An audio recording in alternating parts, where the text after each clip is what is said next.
go to the AA.ie. Mostly dry tonight with isolated showers, overnight lows of 1 to 4 degrees. And now you're up to date on News Talk. Off the ball. This is News Talk. Hello there, we have Damien Delaney in studio this evening. It's a Champions League evening, no less. Spurs with it all to do in Leipzig. Cheltenham Day One, John Duggan, Johnny Ward from the course on the way. We will mark the passing of Barney Eastwood, a name synonymous with Barry McGreehan. A huge name back in the 1980s, really. Boxing promoter, built a business empire too. 53106 is the text number. We are at Off the Ball on Twitter. Damien Delaney, the aforementioned Damien Delaney. Hello. Good, Joe, how are you? Very well, how are you? Good. That's not funny. Jesus. Not funny. Actually not funny. What? You know what you did there. I'm drinking a drink. You know. I'm drinking. Joe, I would never joke about something as serious as that. Richie McCormack, hello to you. Heavy job. On Barney Eastwood, by the way, a boxing promoter, huge name at the time. Do you remember Barney Eastwood being a big figure in the Irish sporting landscape? Yeah, he's Barry McGuigan's promoter. If you get a Dermot Morgan tribute song about you, you're a big name. Okay. It was an actual single that actually charted, and I think it was in the top 10. Dave Boy McCauley, couple of world champions, big boxing promoter. But then even just his business exploits. So he bought a pub at 19, got married at 19, bought a pub young, and then started bookmaking shops and built it up into an empire. And then 2008, right as the world was about to go berserk economically and the world was about to go to a very bad place, he sold his betting shops to Ladbrokes for 135 million sterling, thanks very much. Oh, no. Made off into the sunset. So that was a good deal. Fair play. And he was a minor medal winner in the 40s, late 40s, 1948 with Tyrone. Yeah. He scored 4 points in the final against Dublin that year too. Yeah. Like, that's a life, isn't it? It is. That's absolutely a life. He got into boxing, I was reading, because during World War II there was a US Army base near where he grew up, and they would have boxing tournaments, and that's where he went to watch boxing and thought, I like the look of this, and that was how it all started. So we'll be talking about him later on. What have you been up to, Damien Delaney? What's going on? Not really, just kind of keeping an eye on things from a distance, just kind of pottering around, enjoying myself. I do feel like the life of a retired footballer is very enjoyable. Look at you. You nothing really. Yeah, I was just trying to get a bit of golf in, but the weather's been brutal, and just getting jobs off the missus, really. The Ireland-Slovakia game, behind closed doors, no surprise. And sport really is about to grind to a halt, it feels like, increasingly by the minute. It's getting there, isn't it? It's getting there very quickly. It's miraculous in some ways that the petri dish that is Cheltenham has gone ahead. But Ireland, Slovakia behind closed doors, as eerie and strange as this will be, if it's an advantage to anyone, it is most certainly an advantage to Ireland. Without a doubt. I think it's absolutely brilliant for us. Brilliant for Mick, brilliant for the squad, and it definitely enhances our chances. I don't have my doubts about it going ahead at all. You think so? Yeah, like I was going to get to it there, but the fact that 7 of the Slovakian squads play in Serie A, so Italy's on lockdown until April 3rd. So I don't know if they're able to travel for the game, and if they're not, Slovakia would have absolute just cause to go to UEFA and say, listen.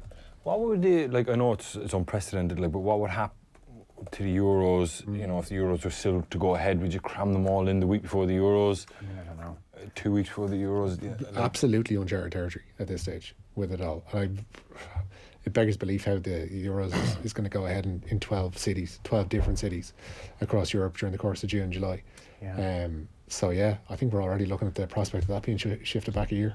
Well, even, and excuse me, sir, my headphones were acting up there. You may have just said this, so apologies if you have. The Slovakian players in Italy. No, the latest development, so the Slovakian government, one of the countries really suffering, they have announced a 14-day suspension of all sporting events. Yeah, it goes up until 23rd, so it was 3 days before we were due to play there. Yes. Now, I don't think it's a coincidence. I read the 24th of March, but regardless, 23rd, 24th, I don't think it's a coincidence that they've suspended everything until 2 days before this massive game. So really, they're trying to do everything to get this game on, yeah. Which is not the way to approach this. Like, that's not how the real world I don't think they were. They made sport. the announcement there yesterday that they're shutting down sport, and then this morning, fairly quickly, they went, listen, this game can't go ahead either. So it was a government directive to the Slovakian FA that caused the game to be played behind closed doors. Now, as I was saying to Damo, the Slovakian FA probably have every cause to go to UEFA and say, we're going to be missing 7 players because they're playing in Italy. More than likely, we don't know if that's actually the case yet. Right. But if that happens, then I'd say they'd have every cause to go to UEFA and say the travel ban is biting us harder than most we can't play this match. At least not on the 26th of March. An absolute nightmare. And factor in Bosnia put tickets on sale for the Northern Ireland game this morning and then almost immediately put a ban or at least a halt on ticket sales for that game. So God knows what state Bosnia and Herzegovina and Northern Ireland is going to go ahead in. And add to that as well, Linfield have just announced that they've had a player test positive for COVID-19 and Linfield of course play at Windsor Park. So if we do play Northern Ireland, Windsor Park is now a big question mark. Yeah. Everything now is in massive jeopardy. So what happens when a few Premier League players start getting COVID-19? They can't play matches against others. I think, like, with the football thing, and it's something Nuno Espirito Santo mentioned it today, Pep Guardiola mentioned it today, and I think Jurgen Klopp hinted at it. Like, they should have games basically being postponed now. I mean, the fact that they're so in a rush to have games played behind closed doors tells you who football is for at the moment. There's no question that it's not for people who are attending in the stands, as well it should be. And the top flight games are not going ahead because of financial peril being imposed on Premier League clubs or League One clubs or whatever. It's basically so TV companies have something to show for the next while. So what happens if in the League of Ireland then, if it, I mean, if there's a Linfield player, not in the north, but I mean, that could be catastrophic for the League of Ireland. I think everything is going to stop. Yeah, I think behind closed doors, just pushing it down the road a little bit, and eventually they're going to have to come to that. I think so. And unlike, say, the Premier League, where TV money means that the gate receipts are not all important, for League of Ireland clubs, oh my God, gate receipts are everything. That. Yeah, some clubs are getting by week to week. They can't really have games behind closed doors and use the massive TV money they're not getting. Yeah, as Dan mentioned here, like, budgets are done on the forecast of attendances throughout the year. And if you have 5-6 weeks, maybe more, without a single cent coming in terms of attendances, your playing budget is in deep peril. Do you think the Premier League is going to like try and limit this to the point where they just get Liverpool to be crowned champions and then call it off? Don't know what you do about relegation then, though. I think especially as it's so tight. It's not as if you've got 3 teams who are massively cut adrift. I know. But like Liverpool, it would be unbelievable after 1 year they were. It was an asterisk. Season incomplete. They could well win the league in front of nobody. That's how this is looking now. Yeah. They could stumble on the next couple of weeks behind closed doors, and Liverpool, their triumphant scenes have been absolutely taken away from them because of all this, and they win the league with nobody watching. It's amazing how they just got Cheltenham, squeezed it in, last possible minute. No. The English government saying that there's no rationale for sporting events to be called off at the moment is just bizarre. Absolutely bizarre. And they should, more than likely, I'm not a government expert, they should have another look at that. Like 60,000 people rocking up to Cheltenham today. I know it's down 7,000 on the first day attendance of last year, and six or seven depending on the last couple of years. But that's just insane. Like, you see the picture of the main stand at Cheltenham today, and you're like, how are all of these people not in a town that has had its first case in the last 24 hours? Yeah. How are they not petrified of picking something up, handing over large wads of cash and change and God knows what else, all at the bars, all at the jacks, not everybody washing hands, everybody at close quarters, cheek by jowl. Like, it's not right. You paint a grim picture there, Rich. It's true though. Jesus.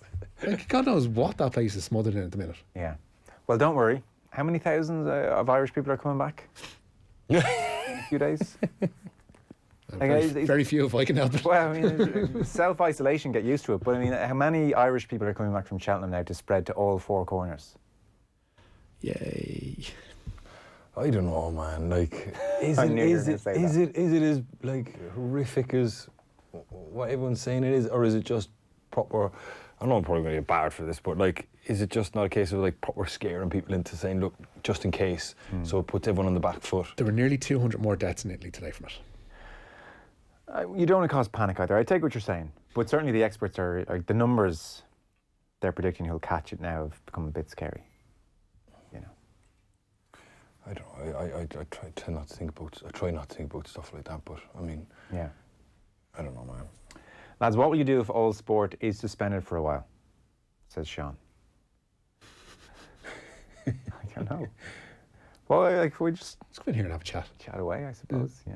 We'll just keep. I've already got my broadcast kit for at home. Have you? What are you going to be broadcasting about, though? There's nothing going on. Let's ring in for a Richie's musings. Absolutely, yeah. I'll play a few tunes. There'll be some serious nostalgia pieces on the show. Oh my gosh. A lot of nostalgia. A lot of remember whens. Do you remember that great Bolton team of 1997? Oh, yeah. JJ Okocha on the line with Sam Allardyce. Oh, Let's class. get into it. Right, okay. Well, let's start the news round then. We got to preview the Spurs game in particular in Leipzig this evening.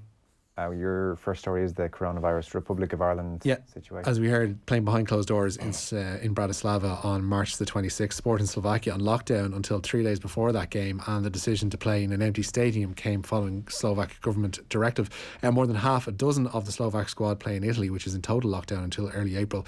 Meanwhile, Ireland's possible playoff final opponents, Bosnia-Herzegovina, have suspended ticket sales for their semi-final with Northern Ireland. The Grand Slam push of Ireland's under-20s has been put on ice, with Six Nations organisers confirming that the under-20s and women's games against France have both been postponed. Munster are going to be without a game for 6 weeks. Their Pro 14 games at Benetton, home and away, have both been postponed. And a Linfield player, as we mentioned, has tested positive for coronavirus. The Danske Bank Premiership leaders say they're taking advice from the relevant authorities. Wolves, meanwhile, have asked that Thursday's Europa League game away to Olympiacos be postponed. Olympiacos and Nottingham Forest owner Evangelos Marinakis has announced that he has coronavirus just days after he attended Forest game against Millwall. The game in Athens is due to be played behind closed doors anyway, but Wolves boss Nuno Espirito Santo says closed stadiums is not a strong enough measure. I think closing doors in stadiums is not a solution, because it's not normal. We are pretending to live a normal life when things are not normal. So the point that I'm truly trying to make is there another solution for it? Why not stop? Not play the game at all? Why not? Why not? Does it make sense to play a game behind closed doors? Fans cannot attend. So there's a danger that is worldwide, and we should go there. Are we supposed to go there? So all these things that is happening, maybe there's another solution for it. Chelsea's Champions League second leg away to Bayern Munich next week. That's going to be played behind closed doors. Sorry, Damien Delaney, rolling your eyes. He's absolutely right. You know, Espirito Santo is the most intelligent manager in the Premier League by a distance, and he's dead right in this one. Public health. I'm just stop everything. It's just a bit of sport. Just why like? Well, I know that, but it's you know, how many worldwide cases of people dying has there been? I mean, you know, I don't know. I just feel like we've been on this road before with SARS, MERS, bird flu, swine flu. SARS had 8,000 people catch it. All right. We're well over 100,000. By the way, I've just leaped off here. I'm nowhere near my comfort zone. I don't know the figures at all, but I just... Well, look, I don't want to hang you out to dry here, but you did. It's fine. You did outside say Donald Trump's been talking a bit of sense on this thing.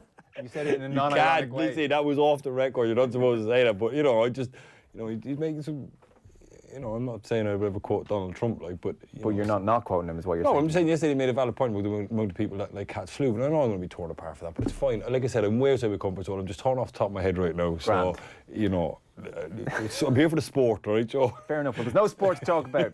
Yeah, so that's Nuno Espirito Santo's take on things. Chelsea. Oh, so that's behind closed doors as well. Chelsea away to Bayern Munich, behind closed doors. Barcelona's second leg with Napoli as well. Manchester United's Europa League game in Linz on Thursday is also going to be played in an empty stadium.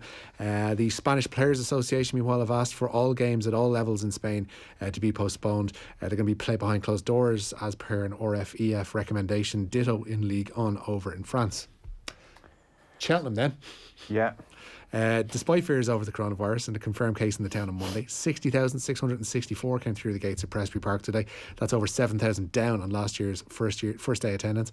Nicky Henderson and Henry de Bromhead trained two Grade 1 winners apiece on the opening day of the festival. De Bromhead's 9-4 shot Honeysuckle beat favourite Benny Day Dieu into second, claimed the mare's hurdle. Winning jockey there was Rachel Blackmore. She's just such a special mare. You know, for her to be produced like that every day she runs is unbelievable. She's so tough, and she's such a credit to everyone who looks after her. Coleman Comfort, Emma Raher look after her at home, and they do a fantastic job with her. And as I said, Henry has her, you know, produced in tip-top shape every day she goes racing, and I'm just such a pleasure to be involved with her. Henderson's other winner today, or de Bromhead's other winner, I should say, was Put the Kettle On, a 6-1 winner of the Arkle. Henderson, meanwhile, trained 2-1 favourite Epatante to victory in the champion hurdle. Our John Duggan caught up with the jubilant jockey Barry Geraghty after the day's feature. brilliant. Coming into the race over the last 2 weeks, I was really fancying her, but just when the ground I was hoping was going to dry and improve, but I had a run around earlier on. I was worried about it. I rode Chantry House. He struggled through the race on it. I was equally twice as worried. But then she was just brilliant on the day. Nikki has improved this one no end from Christmas to here, and she's got a massive future. She disappointed in the Mares Hurdle last year. Did you kind of have any doubts, given that performance, that she would turn up today and deliver? No, I had no concerns, because she just boiled over on the day, and she had earplugs today, but she was more mature. She had no earplugs in Kempton, and she was relaxed. But she was smooth today. I knew once she relaxed she'd be fine, and she was. And the ground was the only real concern I had for her. Tell us how the race developed.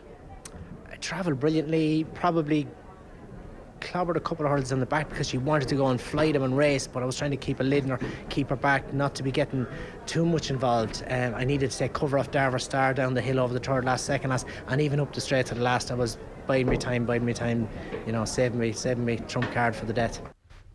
Henderson also claimed success in the opening race of the day, with Shishkin winning the Supreme Novices Hurdle. The Grade 3 Ultima Handicap Chase was won by 15 to 2 shot the conditional, and Gordon Elliott picked up his first winner in the final race of the day. Ravenhill was a 12 to 1 winner of the Amateur Riders Novice Chase. We'll check in with John Duggan in about 10 minutes time, and then Johnny Ward will join us in the next hour as well. Meanwhile, the news tomorrow centres around Altior. Yeah, and Altior won't be able to defend his Queen Mother Champion Chase title at Cheltenham tomorrow. Nicky Henderson announced he's out of the race after he was found lame on Sunday.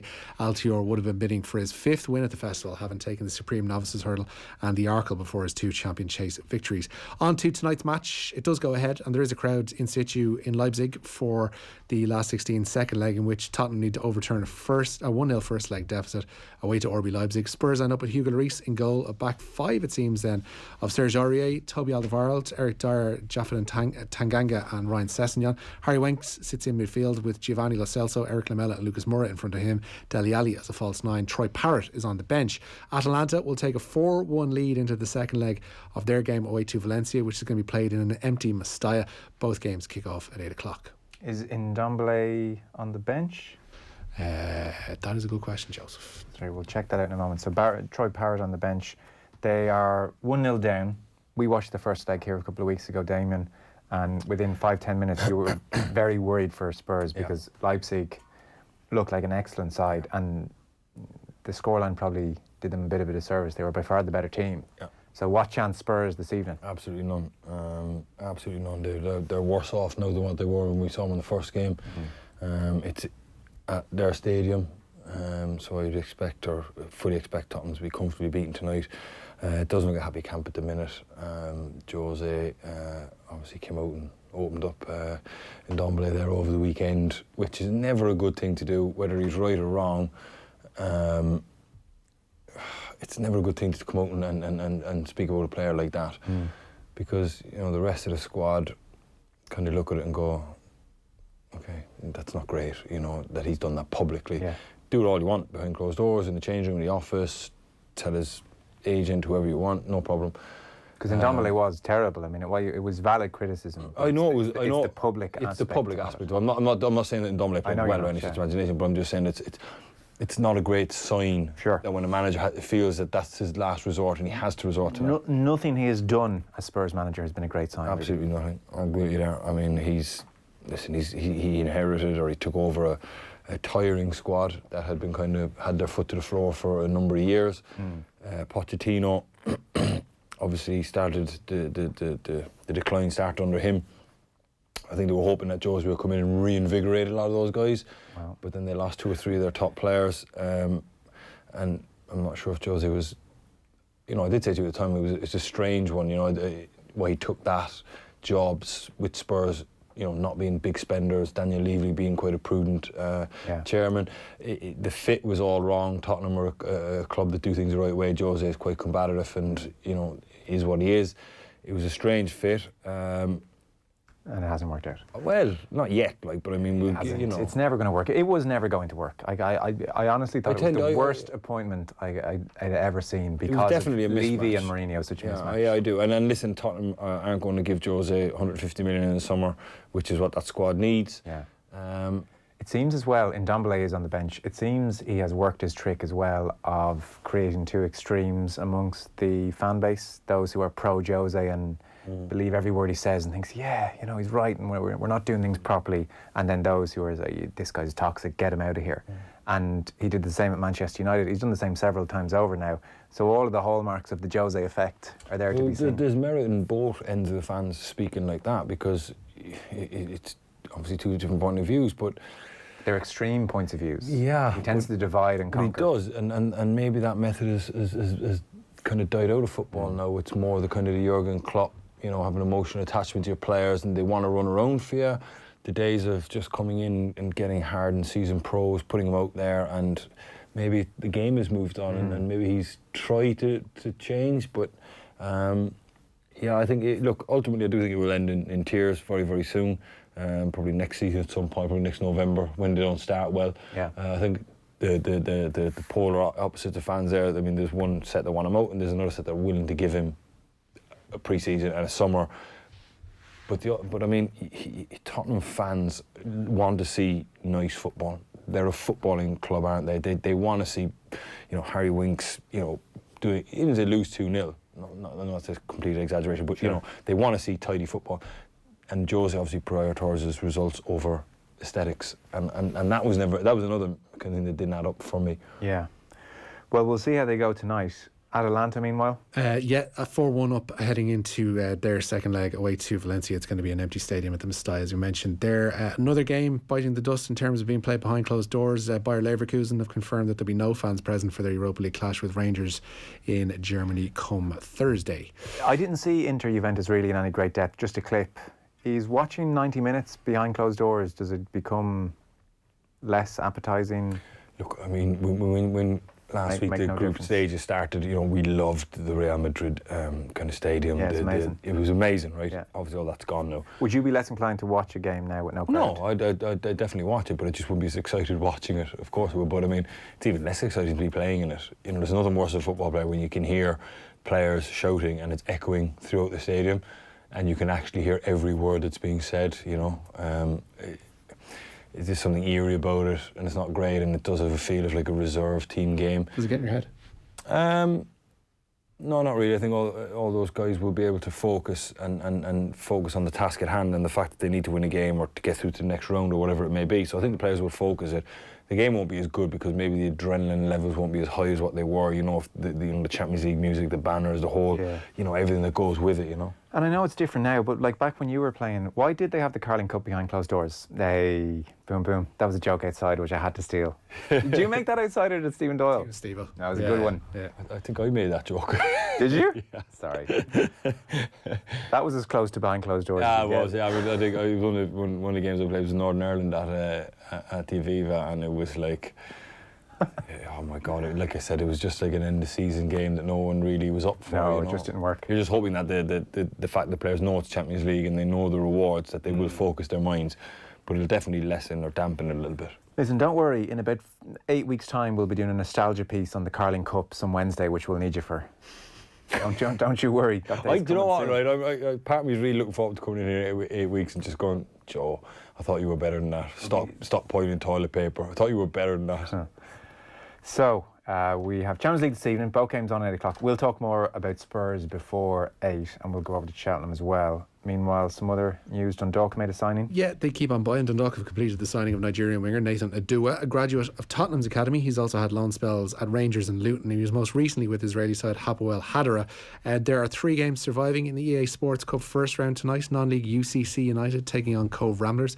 Bray Wanderers are away to Wexford Youths, while Galway United host Athlone Town. The meeting of Longford Town and Cockle Celtic was called off due to a waterlogged pitch at Bishopstown.